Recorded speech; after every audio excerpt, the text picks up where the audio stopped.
जय श्री राम, जय माता रानी। मित्रों, मैं पवन शास्त्री आप सबका स्वागत करता हूं हमारे अपने YouTube चैनल कर्म से कांड तक में।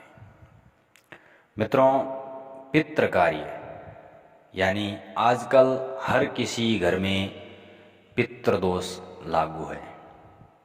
उस पितृदोष से निवृत्ति हेतु जिस प्रकार से पितरों का तर्पण, श्राद्ध आदि किया जाता है, उसके विषय में जिससे पितृ प्रसन्न हो जाकर होते हैं और जो करता है उसे प्रसन्न होकर पितृगण पुत्र, धन, विद्या, आयु, आरोग्य, लौकिक सुख, मोक्ष एवं स्वर्ग आदि प्रदान करते हैं। तो वीडियो शुरू करने से पहले मैं आप सबसे निवेदन करता हूँ, कृपया हमारे चैनल को सब्सक्राइब करें, शेयर करें, लाइक करें, कमेंट करें। तो शुरू करते हैं। मित्रों, श्राद्ध के योग्य समय ना हो तो तीर्थ में पहुंचते ही मनुष्य को सर्वदा स्नान, तर्पण और श्राद्ध करना चाहिए। शुक्ल पक्ष की अपेक्षा कृष्ण पक्ष और पूर्वाह्न की अपेक्षा अपराह्न श्राद्ध के लिए श्रेष्ठ समय माना गया, यानी दोपहर का समय और कृष्ण पक्ष। सायकाल में श्राद्ध नहीं करना चाहिए। सायकाल का समय राक्षसी वेला नाम से प्रसिद्ध है, जो सभी कार्यों में निंदित है। रात्रि में श्राद्ध नहीं करना चाहिए, उसे राक्षसी कहा गया है। दोनों संध्याओं में तथा पूर्वाह्न काल में भी श्राद्ध नहीं करना चाहिए। चतुर्दशी को श्राद्ध करने से कुप्रजा यानी निंदित संतान पैदा होती है, परंतु जिसके पितृ युद्ध में शस्त्र से मारे गए हो वे चतुर्दशी को श्राद्ध करने से प्रसन्न होते हैं। चतुर्दशी को श्राद्ध नहीं करना चाहिए। जो चतुर्दशी को श्राद्ध करता है उसके घर में नवयुवकों की मृत्यु होती है तथा श्राद्ध करने वाला स्वयं भी युद्ध का भागी होता है। दिन के 8वें भाग यानी मुहूर्त में जब सूर्य का ताप घटने लगता है, उसमें उस समय का नाम कुतप है, जिसमें पितरों के लिए किया हुआ दान है वो अक्षय हो जाता है। कुतप वेला खड़गपात्र, कंबल, चांदी, कुश, तिल, गाय और दोहित्र यानी दोहिता, ये 8 कुतप नाम से प्रसिद्ध है। श्राद्ध में 3 वस्तुएं अत्यंत पवित्र है, एक तो दोहिता, एक कुतप काल और एक तिल। श्राद्ध में 3 वस्तुएं अत्यंत प्रशंसनीय है। बाहर भीतर की शुद्धि, क्रोध न करना और जल्दबाजी न करना, यानी श्रद्धा से करने का नाम ही श्राद्ध है। श्राद्ध एकांत में गुप्त रूप से करना चाहिए। पिंडदान पर साधारण नीच मनुष्यों की दृष्टि पड़ने से वह पितरों को नहीं पहुंचता है। दूसरे की भूमि पर श्राद्ध नहीं करना चाहिए। जंगल, पर्वत, पुण्य तीर्थ और देव मंदिर ये दूसरे की भूमि में नहीं आते, क्योंकि इन पर किसी का स्वामित्व नहीं होता। मनुष्य देव कार्य में राक्षस ब्राह्मण की परीक्षा न करें, यानी राक्षसी बुद्धि से ब्राह्मण की परीक्षा न करें। मनुष्य जो देवताओं का कार्य होता है उस कार्य में, पितरों का कार्य होता है उस कार्य में ब्राह्मण की कभी परीक्षा नहीं करनी चाहिए, पर पितृ कार्य में यत्न पूर्वक अच्छी तरह से शोध कर ही ब्राह्मण को लाना चाहिए। श्राद्ध में पितरों की तृप्ति ब्राह्मणों के द्वारा ही होती है। श्राद्ध के अवसर पर ब्राह्मण को निमंत्रित करना आवश्यक है। जो बिना ब्राह्मण के श्राद्ध करता है उसके घर पितृ भोजन नहीं करते तथा श्राप देकर लौट जाते हैं। ब्राह्मणहीन श्राद्ध करने से मनुष्य महापापी होता है। श्राद्ध का भोजन स्त्री ब्राह्मण के स्थान पर ब्राह्मणी को नहीं कराना चाहिए। यदि श्राद्ध भोजन करने वाले 1000 ब्राह्मणों के सन्मुख एक भी योगी हो तो वह यजमान के सहित उन सब का उद्धार कर देता है। जिस श्राद्ध में 10 लाख बिना पढ़े हुए ब्राह्मण भोजन करते हैं, वहां यदि वेदों का ज्ञाता एक ही ब्राह्मण भोजन करके संतुष्ट हो जाए तो उन 10 लाख ब्राह्मणों के बराबर फल को देता है। देव कार्य में 2 और पितृ कार्य में 3 अथवा दोनों में एक ब्राह्मण को भोजन अवश्य कराना चाहिए। अत्यंत धनी होने पर भी श्राद्ध क्रम में अधिक विस्तार नहीं करना चाहिए, ज्यादा लंबा नहीं करना चाहिए। जो श्राद्ध काल आने पर भी काम, क्रोध अथवा भय से 5 कोस के भीतर रहने वाले दामाद, भाणजे और बहन को नहीं बुलाता है और सदा दूसरों को ही भोजन कराता है, उसके श्राद्ध में पितर और देवता अन्न ग्रहण नहीं करते। अपना भाणजा तथा भाई बंधु यदि मूर्ख भी हो तो भी श्राद्ध में उनका त्याग नहीं करना चाहिए, उन्हें बुलाना चाहिए। श्राद्ध में निमंत्रित ब्राह्मणों के बैठ जाने पर भोजन के निमित्त उपस्थित हुए भिक्षुक या ब्रह्मचारी को भी उनकी इच्छा के अनुसार भोजन कराना चाहिए। जिसके श्राद्ध में अतिथि भोजन नहीं करता उसका श्राद्ध प्रशंसनीय नहीं होता। श्राद्ध काल में आए हुए अतिथि का अवश्य सत्कार करें। उस समय अतिथि का सत्कार न करने से वह श्राद्ध कर्म के संपूर्ण फल को नष्ट कर देता है। जिसके श्राद्ध के भोजन में मित्रों की प्रधानता रहती है, उस श्राद्ध व भविष्य से पितृ व देवता तृप्त नहीं होते। जो श्राद्ध में भोजन देकर उसमें से मित्रता का संबंध जोड़ता है अथवा श्राद्ध को मित्रता का साधन बनाता है, वह स्वर्गलोक से भी भ्रष्ट हो जाता है। इसलिए श्राद्ध में मित्र को निमंत्रण नहीं देना चाहिए। मित्रों को संतुष्ट करने के लिए धन देना उचित है। श्राद्ध में भोजन तो उसे ही कराना चाहिए जो शत्रु या मित्र न होकर मध्यस्थ हो। श्राद्ध में हीन अंग वाला, पतित, कुष्ठ रोगी, वर्णयुक्त, पुक्कस जाति वाला, नास्तिक और मुर्गा, सुअर तथा कुत्ता ये दूर से ही हटा देने योग्य है। विभत्स, अपवित्र, नगन, मत, धूर्त, रजस वाला स्त्री, नीला तथा कसाय वस्त्र धारण करने वाला तथा पाखंडी को भी वहां से हटा देना चाहिए। पिंडदान के समय उस स्थान से चांडाल, स्वपच, गेरुआ वस्त्रधारी सन्यासी, कोढ़ी, पतित, ब्रह्म हत्यारा तथा क्षत्रज्ञ ब्राह्मण को भी हटा देना चाहिए। जहाँ रजस्वला स्त्री, चांडाल और सुअर श्राद्ध के अन्न पर दृष्टि डाल देते हैं, वह श्राद्ध व्यर्थ हो जाता है, वह अन्न प्रेत ही ग्रहण करते हैं। नपुंसक, अपविद्ध यानी सत्पुरुषों द्वारा बहिष्कृत, चांडाल, पापी, पाखंडी, रोगी, मुर्गा, कुत्ता, नगन यानी वैदिक कर्म का त्याग करने वाला, बंदर, सुअर, रजस्वला स्त्री, जन्म या मरण के अशौच में युक्त व्यक्ति और शव ले जाने वाले व्यक्ति, इनमें से किसी की भी दृष्टि पड़ जाने से देवता या पितर कोई भी श्राद्ध में अपना भाग ग्रहण नहीं करते। इसलिए किसी घिरे हुए स्थान में भी श्रद्धापूर्वक श्राद्ध करना चाहिए। चांडाल, सुअर, मुर्गा, कुत्ता, रजस्वाला स्त्री और नपुंसक यह भोजन करते हुए ब्राह्मणों को नहीं देखें। होम, दान, भोज्य, दिव्य और पितृ इनको देख ले। यदि ये देख ले तो सब निष्फल हो जाता है।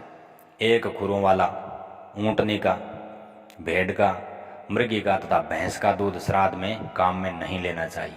संवरी गाय का तथा हाल की ब्याई हुई गाय का या 10 दिन के भीतर जो ब्याई गाय है उसका दूध भी श्राद्ध में वर्जित है। श्राद्ध के निमित्त मांग कर लाया हुआ दूध भी श्राद्ध में निषिद्ध है। ब्रह्मा जी ने पशुओं की सृष्टि करते समय सबसे पहले गायों को रचा है, अतः श्राद्ध में उन्हीं का दूध, दही और घी काम में लेना चाहिए। जो धान, तिल, गेहूं, मूंग, सावा, सरसों का तेल, तिन्नी का चावल, कंगनी आदि से पितरों को तृपण करना चाहिए, तृपत करना चाहिए।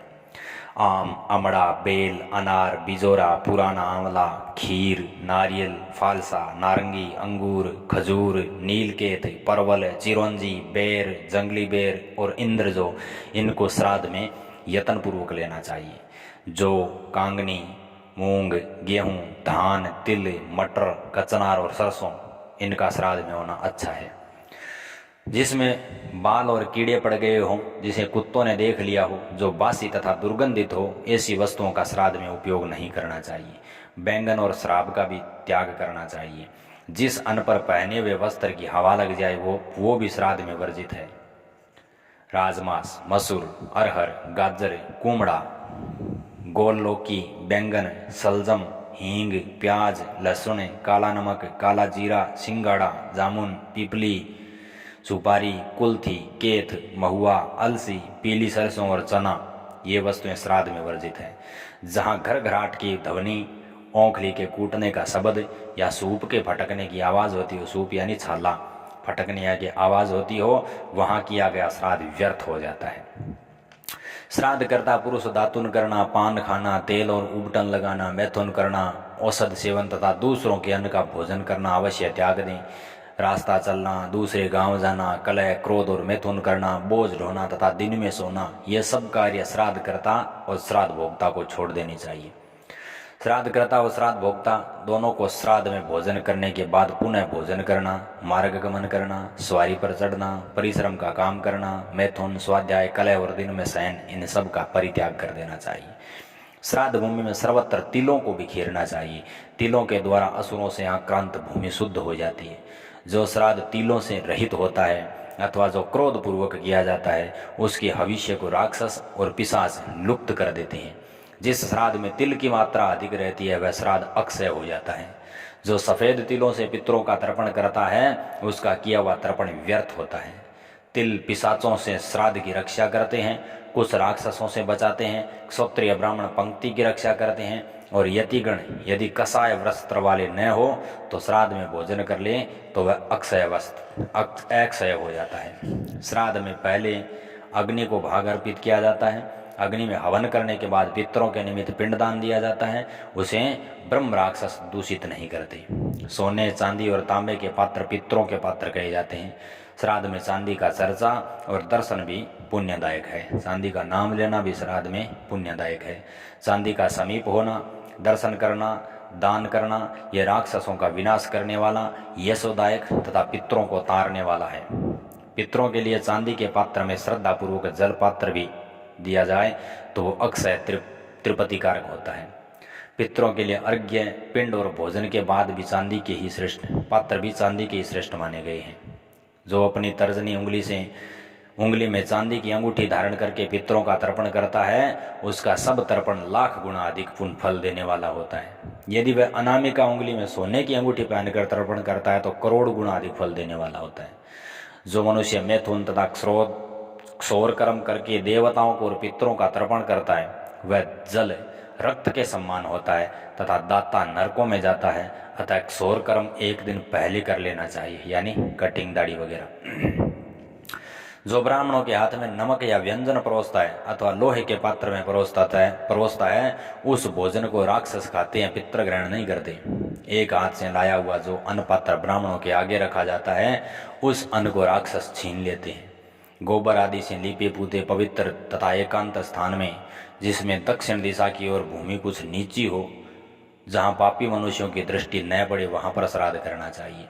जो मनुष्य श्राद्ध के समय ब्राह्मणों को मिट्टी के पात्र में भोजन कराता है, वह मनुष्य तथा ब्राह्मण दोनों घोर नरक में जाते हैं। सिर ढककर यानी पगड़ी आदि बांधकर, दक्षिण की तरफ मुख करके और जूता पहनकर भोजन करने से वह अन्य राक्षसों को मिलता है, पितरों को नहीं। जो अज्ञानी मनुष्य अपने घर श्राद्ध करके फिर दूसरे के घर भोजन करता है, वह पाप का भागी होता है और कर्ता को श्राद्ध का फल नहीं मिलता। ब्राह्मणों को श्रद्धापूर्वक गरम गरम अन्न भोजन कराना चाहिए, परंतु फल फूल और पेय पदार्थों को ठंडा ही देना चाहिए। जब तक अन्न गर्म रहता है, जब तक ब्राह्मण मौन होकर भोजन करते हैं, जब तक वे भोज्य पदार्थों के गुणों का वर्णन नहीं करते, तब तक पितृलोक भोजन करते हैं। श्राद्ध में वेद को दिया हुआ अन्न पीप व रक्त के समान पितरों को अग्राह्य हो जाता है। देव मंदिर में पूजा करके जीविका चलाने वाले को दिया हुआ श्राद्ध दान निरर्थक हो जाता है। सूदखोर को दिया हुआ अन्न अस्थिर होता है। वाणिज्य वृत्ति करने वाले को श्राद्ध में दिया हुआ अन्न दान न इस लोक में लाभदायक होता है और न ही परलोक में। वस्त्र के बिना कोई क्रिया, यज्ञ, वेद अध्ययन और तपस्या नहीं करनी चाहिए। अतः श्राद्ध काल में वस्त्र दान विशेष रूप से करना चाहिए। जो रेशमी, सूती और बिना कटा हुआ वस्त्र श्रद्धा से देता है, श्राद्ध में वह उत्तम भोगों को प्राप्त करता है। श्राद्ध में रेशम, ऊन तथा कपास तथा नया सूत देना चाहिए। ऊन या पाट का सूत वर्जित है। विद्वान पुरुष जिसमें कोर न हो, ऐसा वस्त्र फटा न होने पर भी श्राद्ध में न दे, क्योंकि उसमें पितरों को तृप्ति नहीं होती है। स्त्री श्राद्ध के उच्छिष्ट पात्रों को न उठाए, यानी झूठे बर्तनों को। ज्ञानहीन तथा व्रत रहित पुरुष भी उन्हें न हटाएं। स्वयं पुत्र ही आकर पिता के श्राद्ध में उच्छिष्ट पात्रों को उठाएं। श्राद्ध के पिंडों को गाय, ब्राह्मण तथा बकरी को खिला दें अथवा अग्नि या पानी में छोड़ दें। यदि श्राद्धकर्ता पत्नी को पुत्र की कामना हो तो मध्यम पिंड पितामह को पिंड अर्पित करके खा लें और पितरों से पुत्र प्राप्ति की प्रार्थना करें कि हे पितरों, आप लोग मेरे गर्भ में कमलों की माला से अलंकृत एक सुंदर पुत्र की स्थापना करो। इस प्रकार की प्रार्थना करनी चाहिए। भोग की इच्छा रखने वाला पुरुष पिंडदान को सदा अग्नि में डाले। संतान की प्राप्ति के लिए मध्यम पिंड मंत्रोच्चार पूर्वक पत्नी को दे दें। उत्तम क्रांति चाहे तो सदा गायों को पिंड खिला दें। यदि प्रज्ञा, यश और कीर्ति की इच्छा हो तो सदा पिंड को जल में ही डाल दें। दीर्घ आयु की कामना हो तो सब पिंड कौवों को खिला दें। कार्तिकेय के लोक में जाने की इच्छा हो तो मुर्गे को खिलाएं अथवा दक्षिण दिशा की ओर मुख करके सब पिंड आकाश में फेंक दें, क्योंकि आकाश और दक्षिण दिशा पितरों के स्थान है। जो व्यक्ति अग्नि, विष आदि के द्वारा आत्महत्या करता है, उसके निमित्त अशौच तथा श्राद्ध तर्पण आदि करने का विधान नहीं है। यदि श्राद्ध तर्पण किया भी जाए तो वह उसे मिलता नहीं है।